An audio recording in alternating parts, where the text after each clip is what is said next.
कल्याण ग्रामीणचे मनसेचे आमदार राजू पाटील विकास कामांवरून सत्ताधाऱ्यांवर कायम झोड उठवत आलेत.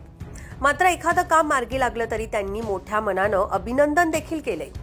पक्ष वेगळे असले तरी राज्याचे मुख्यमंत्री एकनाथ शिंदे आणि राजू पाटील यांच्यामध्येही चांगलं अंडरस्टँडिंग असल्याचं अनेकदा दिसून आले.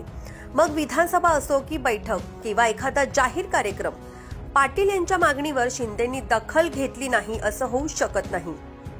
शिंदेंनी त्यांच्या प्रश्नावर दखल घेत त्यांच्या मागणीवर भूमिका देखील घेतली आहे.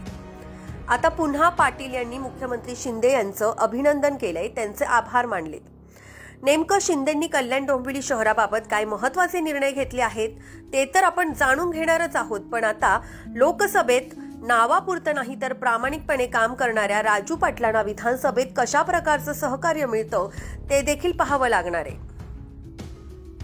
कल्याण डोंबिवलीतील 27 गावांची जाचक मालमत्ता करातून सुटका, जिल्हा परिषदेच्या अंतर्गत येणाऱ्या इथल्या शाळांचा महापालिकेत समावेश आणि अत्यंत महत्त्वाचं म्हणजे कल्याण डोंबिवलीकरांना बारवी धरणातून आता अतिरिक्त पाणी पुरवठा होणार आहे.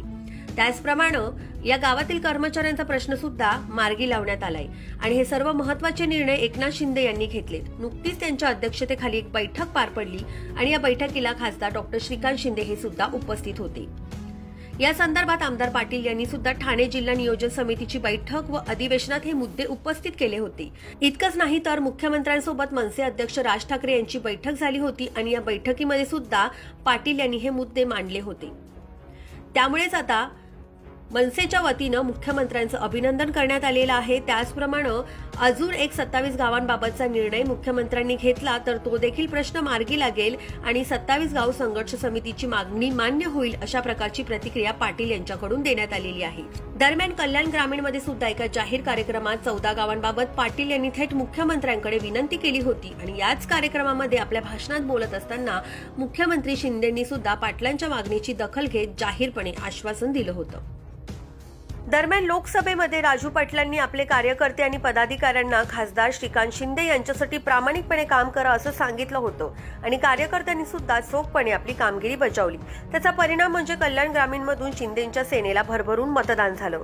आता विधानसभा जवळ आलेली आहे. कल्याण ग्रामीणमधून शिंदेंच्या शिवसेनेतून सुद्धा अनेक जण इच्छुक असून पक्षातच राजकीय पिंगा सुरू आहे. त्यामुळे कल्याण ग्रामीणमधून शिंदे यांची शिवसेना आपला उमेदवार उभा करणार का?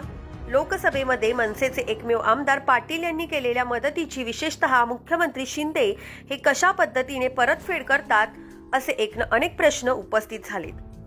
शिवसेनेसाठी आम्ही लोकसभेत काम केलं, आता विधानसभेत आमचं काय, अशी कुजबूज सुद्धा मनसेच्या कार्यकर्त्यांमध्ये सुरू आहे. कल्याण डोंबिवलीहून मयुरी चव्हाण, लोकमत.